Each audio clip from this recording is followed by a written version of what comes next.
kind of being brought up by all the people in the town, and they have kind of a history with each of the people, and they know them very well. So I think it adds a lot to the story. I don't know that this town exists, but I also think it is what TV can do, which is give you life a little better. The Gilmore Girls show portrays all generations.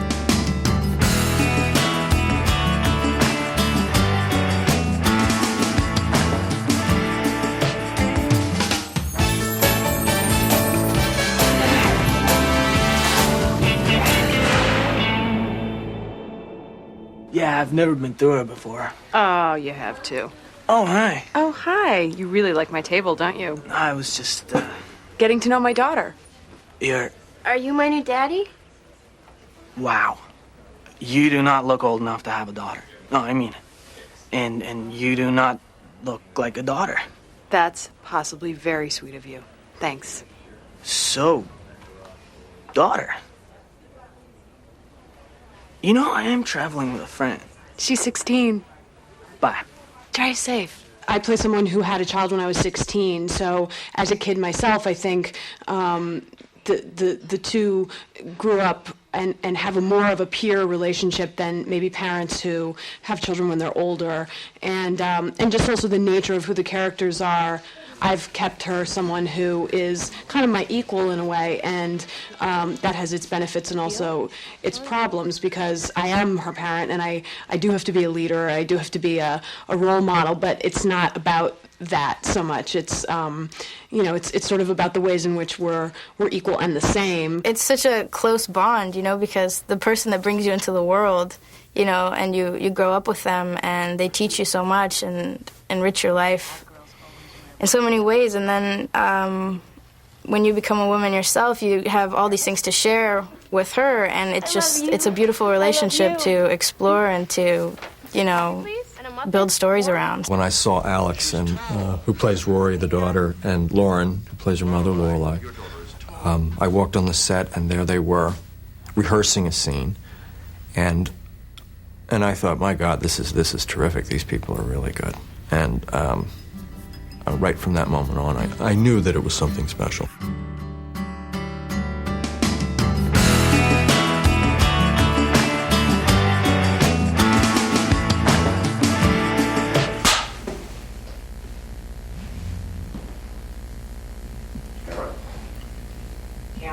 Background action.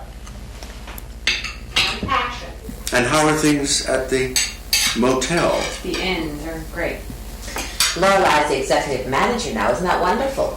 Speaking of which, Christopher called yesterday. Speaking of which? How is that a speaking of which? He's doing very well in California.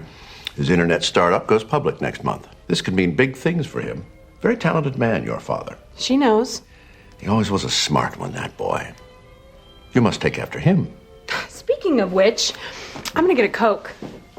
Or a knife. So often I think there's attention paid to, writing for a star or the main person or the main relationship, but there's such an opportunity in your supporting characters to give the color and the flavor and the sort of background, off of which your character reacts, and it's very imaginative. I jumped at it because it was so clever and well written and fresh, and I never wanted to do a series.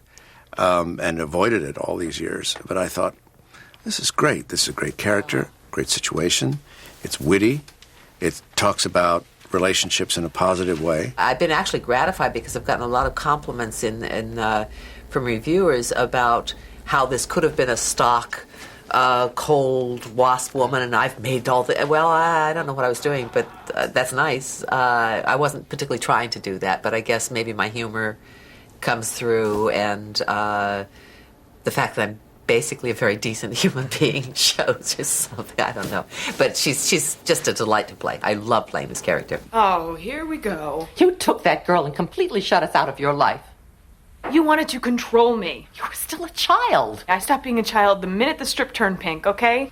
I had to figure out how to live. I found a good job. As a maid, with all your brains and talent. I worked my way up. I run the place now. I built a life on my own with no help from anyone. Yes, and think of where you would have been if you'd accepted a little help, He's kind of, what's the term, a windy thinker, which means he takes his time making a decision. He's deliberate in his decision, but once he makes a move, it's for keeps.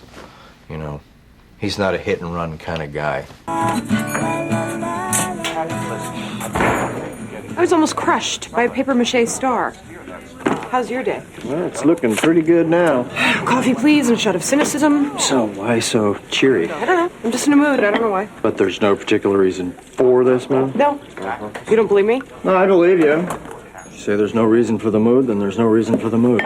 Simply nuts. I play Suki St. James, and which is like a crazy stripper name. What?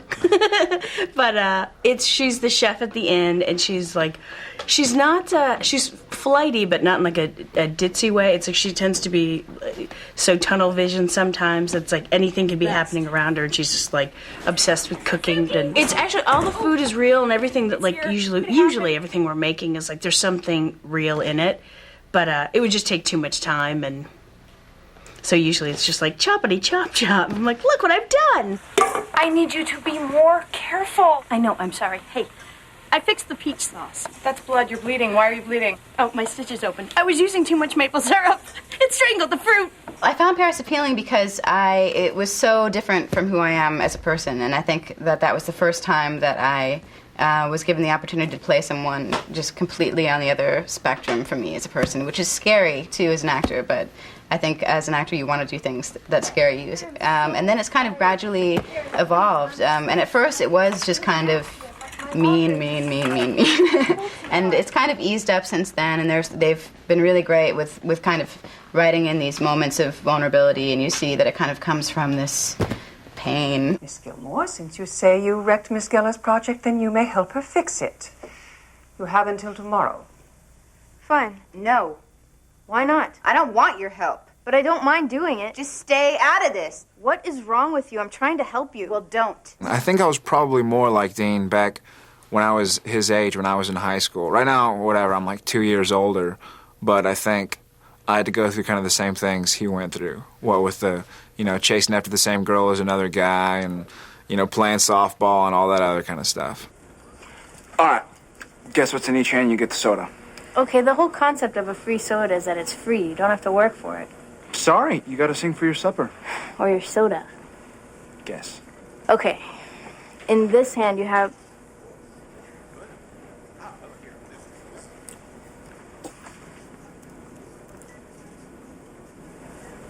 Thank you. It's your typical French guy. If you've been to Paris, it's exactly the kind... Actually, yesterday I was hanging out at a pool of a hotel here, and it was a group of French people next to me. They didn't know I was speaking French, so I understood everything they were saying. And they're so like that. It's so weird. Like, they acted like the hotel, they were the owner of the hotel. They asked to change the glass. They were unhappy with the menu. He wanted to order something that was not on the menu. They're so particular and specific about the way they like things to be, and I think it's not, it's really not a caricature. It's really the way they are. No, chérie. I can't wait either. But very soon. You are? Oh, don't tease me. I promise all this waiting will be worthwhile. I'll see you then. No. Goodbye, darling. So how's Mom? And while normally I would look forward to a good verbal sparring match, today I say no. My heart is light, the world is fine, and I have a date for Saturday night. Your turn? Everyone's really, really great. It's such a range of people you're dealing with. Like Ed Herman, who has done so much and is such a cool professional guy, and then Alexis Bledel, who plays Rory, who is really starting out but has a beautiful natural quality. And I think that's what you find in TV, maybe more than theater and possibly in film as well. That just people are coming from all kinds of different training and different backgrounds and different experience. The fact that it takes place in a small town with a bunch of kind of eclectic bunch of people really adds to the story.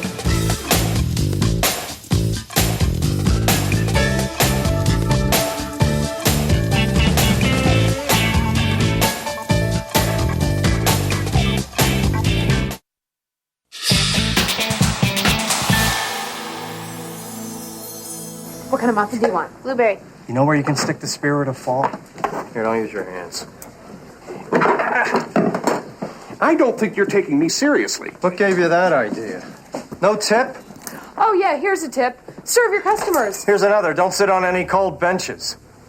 I like that there's no courtroom, there's no medicine, which those shows are great too, but really the background is the town, the background is just the people. I don't think Stars Hollow is surreal, however. I think there are towns like it. I've definitely driven through some small towns where it seems like everybody kind of knew everybody, and there's the diner that they walk in, oh, hey, Chuck, and hey, Jenny, and stuff like that. So I'm sure there are tons of towns out there. I haven't had the pleasure of living in one. I think the town itself is a complete character.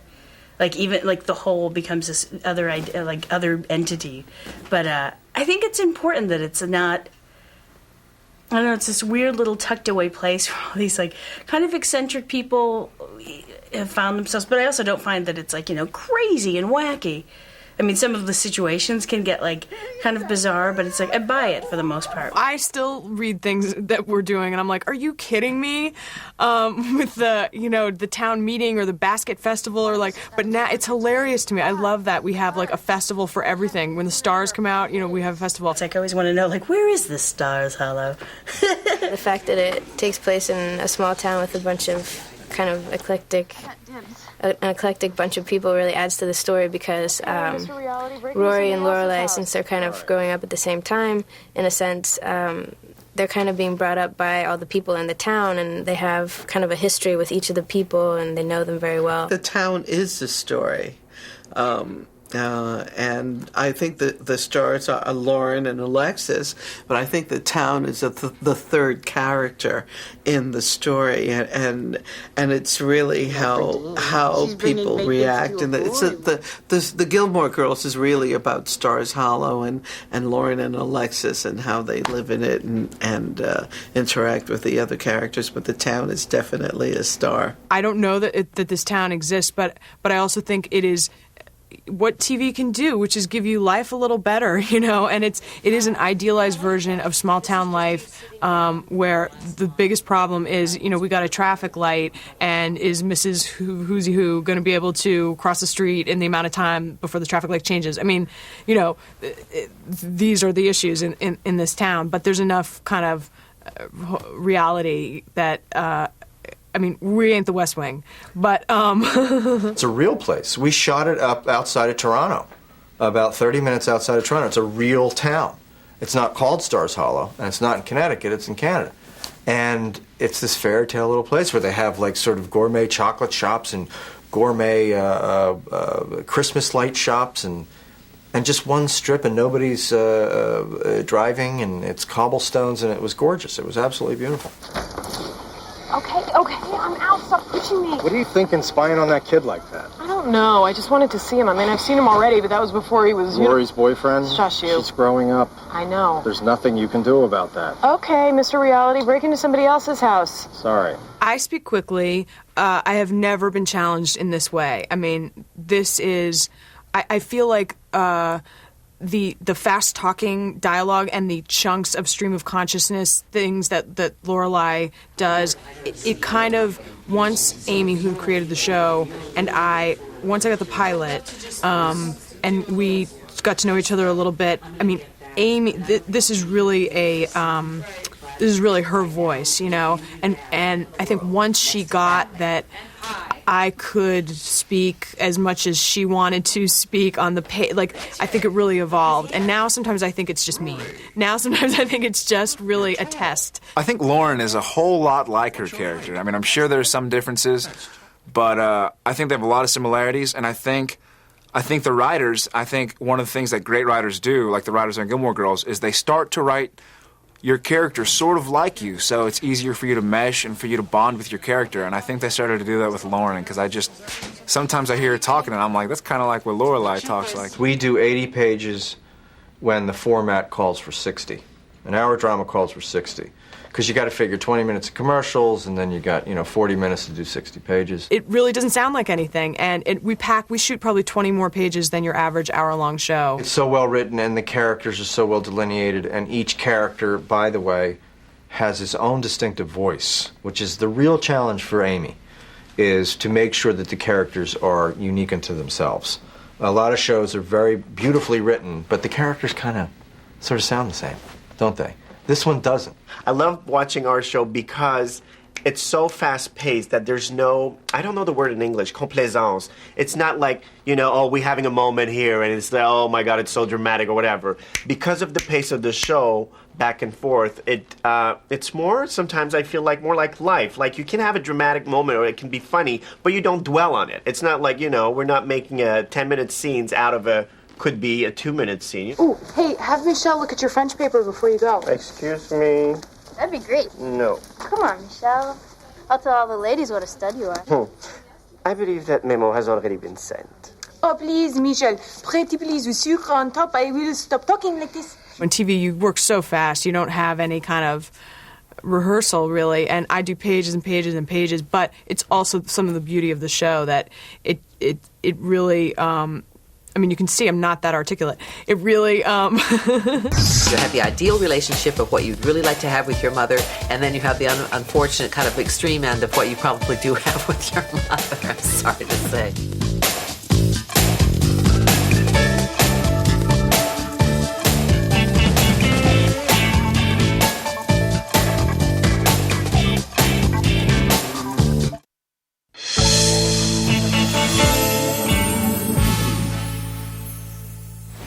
Richard, look who's here.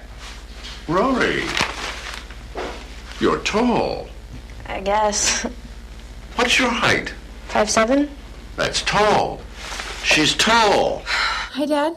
Lorelai, your daughter's tall. Oh, I know. It's freakish. We're thinking of having her studied at MIT. There is kind of something for everyone because the three generations are depicted, and since they kind of cross over all the time, it's something that kids can watch with their parents and, not feel weird about because it's a teen thing and the parents won't get bored with it, and, the kid will still be interested even though their parent is interested in it, just because it's got these three different worlds that interlap all the time, just like they do in real life. The Gilmore Girls show portrays all generations right now. We have older people, we have middle-aged people, and we have young people, and I think it's great because the writing is so good that you get to see what each age group and each generation is going through, and you get to see their individual plights, but all together, and how they all work in with one another. Paris never seemed like she's a very smart, driven, academic girl, and Rory too, and I think it's refreshing to see, smart kids on television who want to read and get into a good school, and they talk very intelligently, and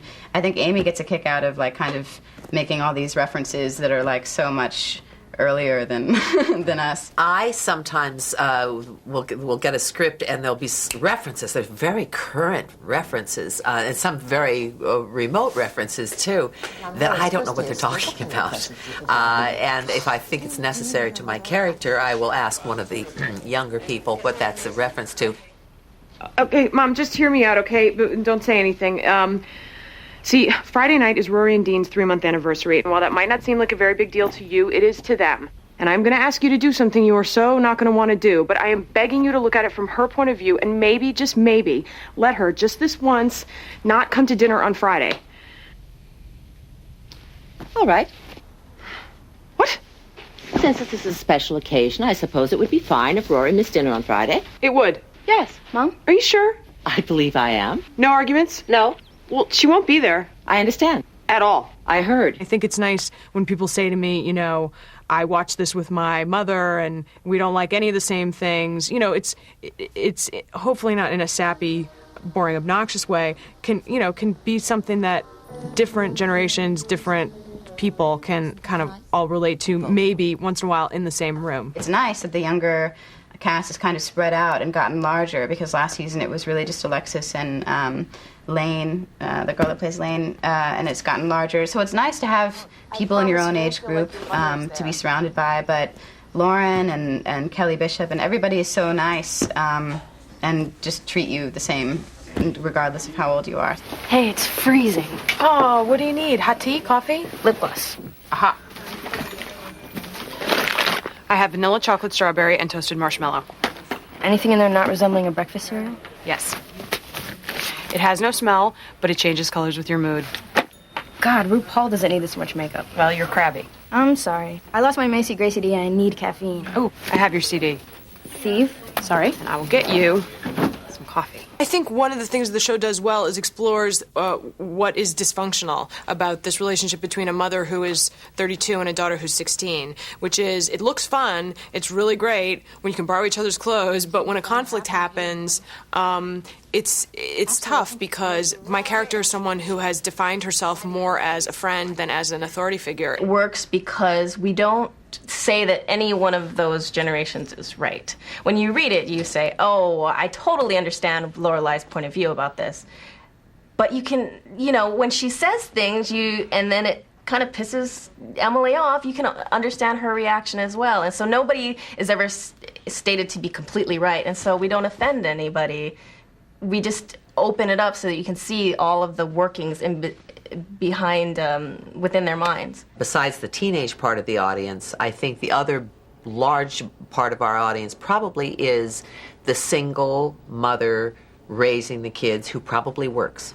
Probably gets maybe child support, but I think there are a lot of those women out there, and I think what's kind of nice, it's a little how-to book, if maybe in a little bit of idealistic way, this is really kind of how mothers and daughters should get along, or could get along. So hopefully, I think in some ways it might have brought some people together. It kind of gives girls maybe permission to be smart and not be ashamed of that. I think that that's kind of a trap that a lot of kids fall into being in high school, is that you are kind of ashamed of, and you think it's dorky to be smart and get good grades, and you kind of hide behind these things that teenagers do, and I think it's nice. Even great people, such as the character Lorelai, have a kid at a young age. Some might happen and they have a kid, and it's not to say that they won't be a great mom, and it's not to say they won't be a great dad. It's not to say they won't have a great relationship with their kid, or they won't raise their kid to be a great person, because as we can see from the show, Lorelai and Rory are both, incredible people. You have the ideal relationship of what you'd really like to have with your mother, and then you have the unfortunate kind of extreme end of what you probably do have with your mother, I'm sorry to say. Hopefully, most people are someplace in between. There's love and respect, but there's always problems between mothers and daughters, and I think that we really show that with our problems. And hopefully, if you can turn your mother-daughter relationship into a friendship once the daughter grows up, you can't really have a closer friendship than that. It's like having your best girlfriend in your own family, so I think it's unique in that way. One of the positive things about the show is that it is a true family drama in that it is about people trying the same way to resolve a conflict that will probably, in some ways, never be resolved, because that's family. That's just how it is. Champagne, anyone? Oh, wow. Gosh, champagne is fancy. That's, well. I can't even, I don't even know what to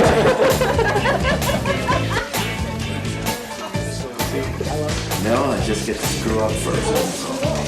Listen, honey. You know better than that. Huh? I did. He's perfect. Yeah, right.